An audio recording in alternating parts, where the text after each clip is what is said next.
Assalamualaikum warahmatullahi wabarakatuh. Waalaikumsalam warahmatullahi Waalaikumsalam wabarakatuh. Waalaikumsalam warahmatullahi wabarakatuh. Alhamdulillah kita bertemu kembali dengan guru-guru hebat. Di sini ada Pak Ajis dari SMP 1 Ajung, kemudian ada Pak Suwondo dari SMPN 2 Gemukmas. Betul ya Pak Suwondo?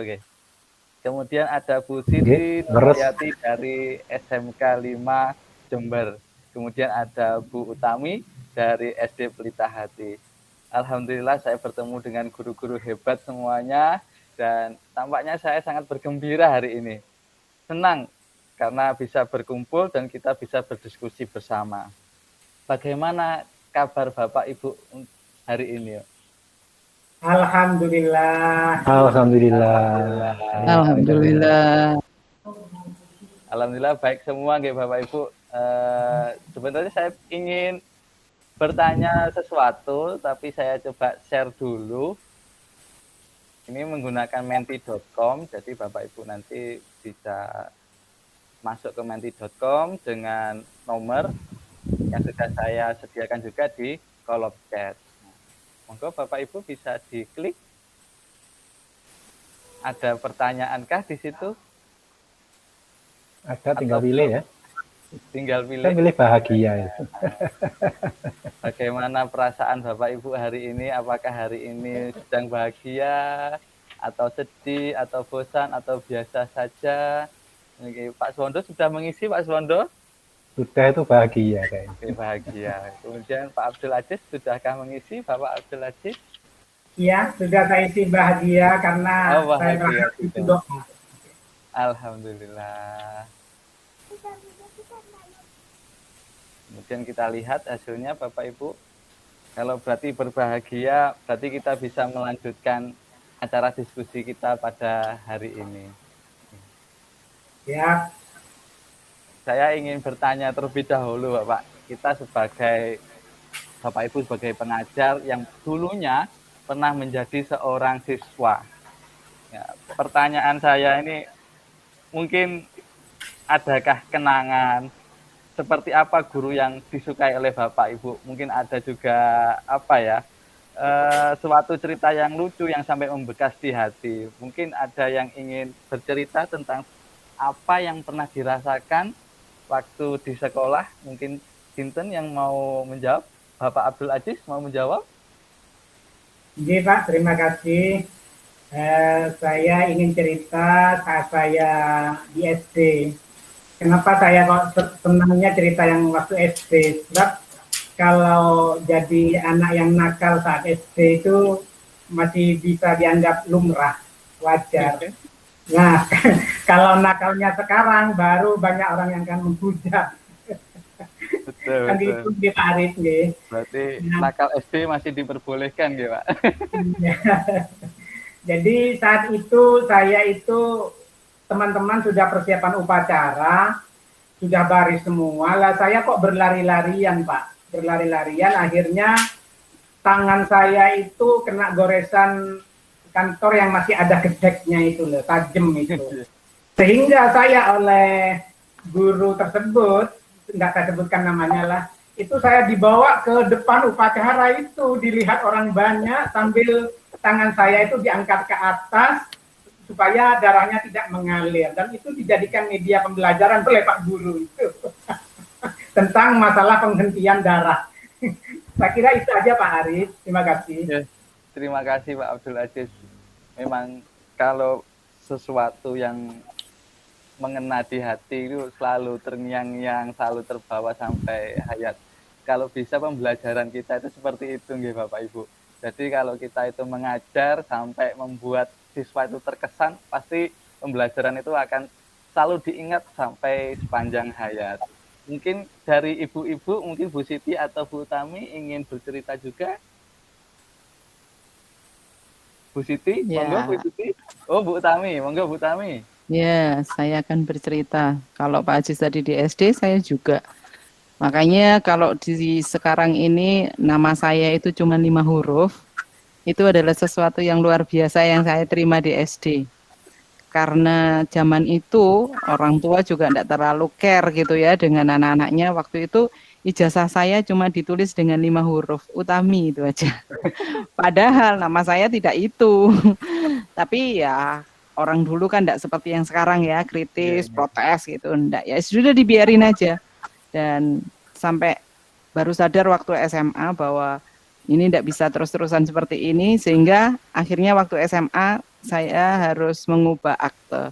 Daripada mengubah ijazah, mending mengubah akte. Jadi itulah sejarah mengapa nama saya cuma 5 huruf, karena kesalahan yang dilakukan. Dan oleh sebab itu pas saya sekarang di SD, saya sangat menjadi pengalaman itu untuk berhati-hati di dalam penulisan identitas anak. Terima kasih. Jadi dari kegiatan atau apa yang sudah dialami Bu Utami akhirnya bisa diaplikasikan menjadi suatu praktik yang baik dalam pembelajaran gitu. Ya, terima kasih Bapak Ibu. Tadi sudah ada Bapak Abdul Aziz, kemudian ada Bu Utami, dan sekarang ada pertanyaan lagi yang bisa dijawab. Saya juga bagikan linknya lagi ke kolom chat, jadi Bapak Ibu bisa langsung mengeklik di dalamnya situ. Kita mari berdiskusi. Pertanyaannya apa sih yang ada di situ? Saya beri waktu nggih Bapak Ibu untuk mengisi. Sebenarnya pertanyaannya simpel sekali Bapak Ibu nggih. Bagaimana sih pandangan Bapak atau Ibu mengenai guru yang baik? Jadi guru yang baik itu menurut Bapak Ibu seperti apa sih? Itu yang kita diskusikan pada hari ini. Apakah sudah ada yang mengisi Bapak Ibu? Oh, ini ada yang belum ada namanya ini Bapak Ibu. Ada guru yang sabar memahami siswa, ini siapa nih? Ini jawaban sini. Guru yang mengerti kebutuhan siswa. Oke. Bapak Aziz sampun mengisi nggih? Iya, proses Pak. Oh, proses. Ya. Bu Utami, oh ini tadi Bu Utami, guru yang sabar dan memahami siswa dan tidak memerintah. Kalau boleh dijelaskan Bu Utami, seperti apa ini penjelasannya guru yang sabar, memahami siswa dan tidak memerintah, dan kenapa Ibu kok memiliki pernyataan yang seperti ini Bu? Monggo Bu bisa dijelaskan Bu Utami. Iya. Bagi saya guru yang sabar itu pasti menyenangkan karena saya mendapat pengalaman pernah tidak disabari oleh seorang guru sehingga saya tidak senang dengan pelajarannya. Kemudian memahami siswa, kadang ada kalanya satu kejadian itu tidak seperti yang dilihatkan gitu, ada latar belakangnya. Nah, seorang guru harus bisa melihat itu. Misalnya contoh anak bolos atau anak terlambat, belum tentu itu karena dia tidak mau sekolah atau mungkin ada saat-saat di rumah yang sedang kesulitan sehingga dia terlambat dari rumah. Seperti itu. Jadi tadi ada kenangan dari Bu Utami bahwa ada guru yang tidak sabar sehingga Bu Utami sampai tidak suka kepada pelajarannya. Berarti ini ada korelasinya ya, kalau ketika kita tidak sabar sehingga kita sampai tidak suka pada pelajarannya. Padahal yang tidak kita suka itu adalah gurunya, tapi kenanya pada mata pelajarannya. Luar biasa. Terima kasih Bu Utami. Dan sekarang gilirannya pada Bu Siti, mungkin bisa menjelaskan nih Bu Siti. Di sini Bu Siti menjawab bahwa guru yang baik itu menurut Bu Siti adalah guru yang mengerti kebutuhan siswa. Seperti apa nih Bu Siti? Silahkan Bu Siti. Ya, terima kasih Pak Arif. Guru yang baik itu menurut saya guru yang mengerti kebutuhan siswa. Kalau siswa datang ke sekolah itu tentunya untuk belajar. Nah, dari belajar itu pun kebutuhan siswa ini bermacam-macam. Ada yang nantinya setelah belajar itu ingin bekerja di perusahaan yang bonafit. Ada yang ingin setelah sekolah dia ingin melanjutkan. Tetapi ada juga siswa yang setelah sekolah nanti pengen menjadi wirausahawan. Oleh sebab itu sebagai guru yang baik, maka harus mengerti dan memahami apa kebutuhan siswa itu. Tentunya kita dalam memberi pelajaran, kita mengarahkan anak sesuai dengan kebutuhannya tersebut. Saya kira demikian Pak, karena ini penting sekali bagi anak-anak untuk mengenal passionnya ke depannya. Kalau misalnya dia ingin melanjutkan, tentunya dia juga harus kita beri materi-materi yang terkait dengan persiapan dia untuk melanjutkan ke kuliah. Tetapi demikian juga jika yang ingin bekerja, tentunya kita harus membekali dengan budaya kerja, dengan hal-hal yang bisa membantu dia untuk bekerja dengan baik. Terima kasih Pak Aris. Terima kasih Bu Siti, luar biasa. Berarti kita sebagai guru harus mengerti dan juga bisa harus memfasilitasi apa sih yang diinginkan oleh para peserta didik. Seperti itu nggih Bu Tami nggih. Betul Pak. Ya. Jadi mereka belajar sesuai dengan passion mereka, mereka belajar sesuai dengan apa yang mereka ingin capai. Dan kita harus bisa memfasilitasi. Itu tadi yang highlight yang saya terima dari Ibu Siti. Terima kasih Bu Siti atas jawabannya. Sama-sama, ya Pak. Terima kasih. Sami-sami Bu Siti. Lanjut kepada Pak Abdul Aziz ini. Di sini Pak Abdul Aziz sudah menjawab bahwa guru yang baik adalah guru yang siap merefleksikan diri. Waduh, ini saya juga harus introspeksi diri nih. Gimana nih Pak Aziz ini? Bisa dijelaskan?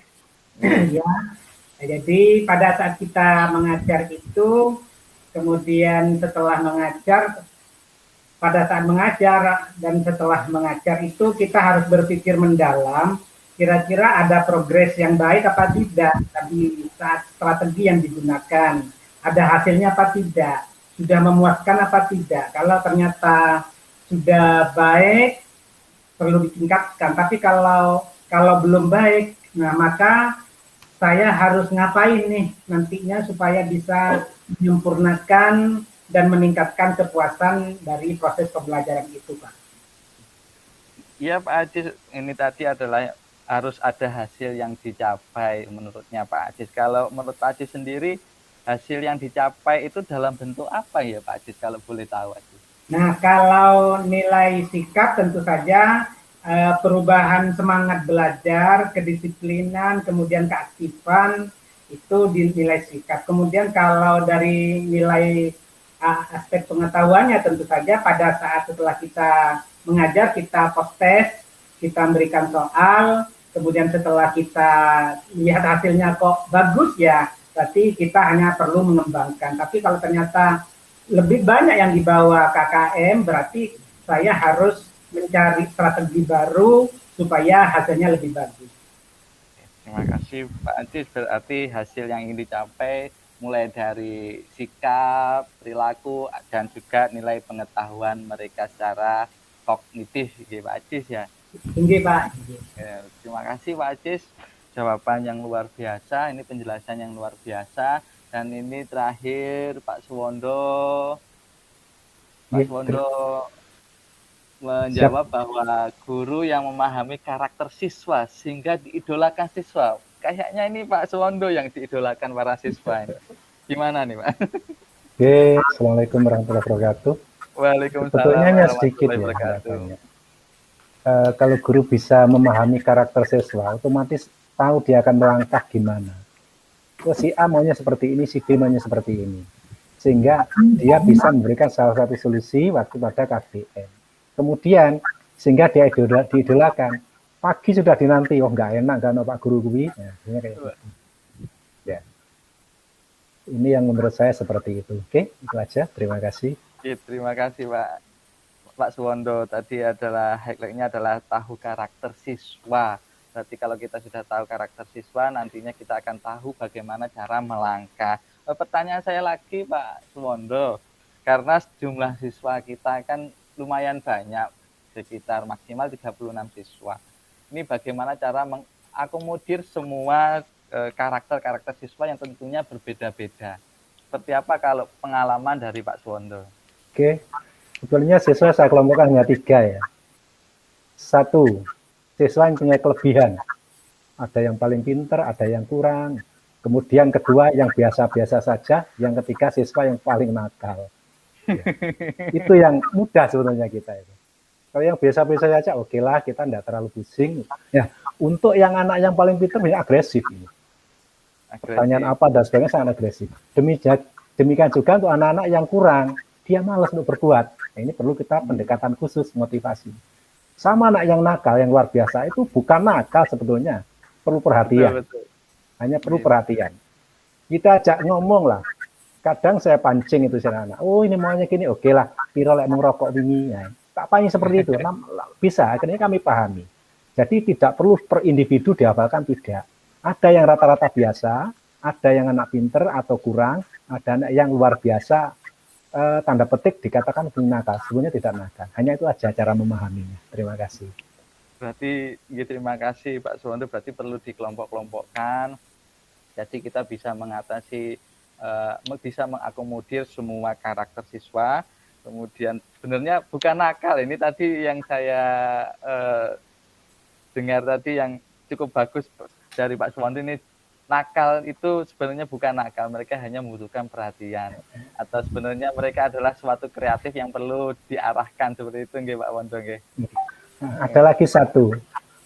Biasanya di akhir ya, di akhir kegiatan pelajaran yang paling akhir mendekati ujian, berikan angket ke anak-anak, tidak usah ditulisin nama, aku piye termasuk kayak itu aja, langsung diterima. Itu aja. Terima kasih. Semoga kita semuanya dari sini adalah guru-guru yang diidolakan oleh para siswa, yang selalu dinanti-nanti, dan selalu dicintai oleh para siswa kita.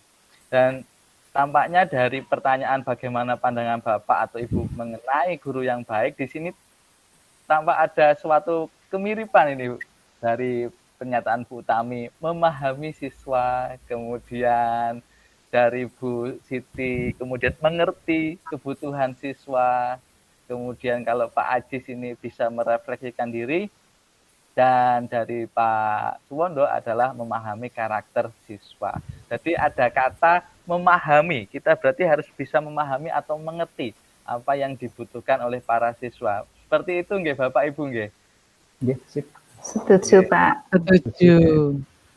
Berarti kita sudah satu paham, kita satu pemikiran bahwa guru yang baik itu adalah guru yang mampu memperhatikan, yang mampu mengerti kebutuhan para siswa kita, dan juga mampu merefleksikan diri. Seperti apa saya dan harus bagaimana kalau seperti ini. Terima kasih Bapak Ibu, waktunya hari ini luar biasa sekali. Mungkin ada hal yang ingin didiskusikan lebih lagi? Kayaknya sudah cukup. Oh, sudah cukup. Berarti lanjut kepada LMS nggih. Nanti bisa mengerjakan langsung di LMS-nya. Saya kira cukup sekian. Kurang lebihnya mohon maaf bila ada kata yang kurang berkenan di hati Bapak Ibu, saya mohon maaf. Kurang lebihnya mohon maaf. Saya akhiri nih Bapak Ibu. Wassalamualaikum warahmatullahi wabarakatuh. Waalaikumsalam warahmatullahi wabarakatuh.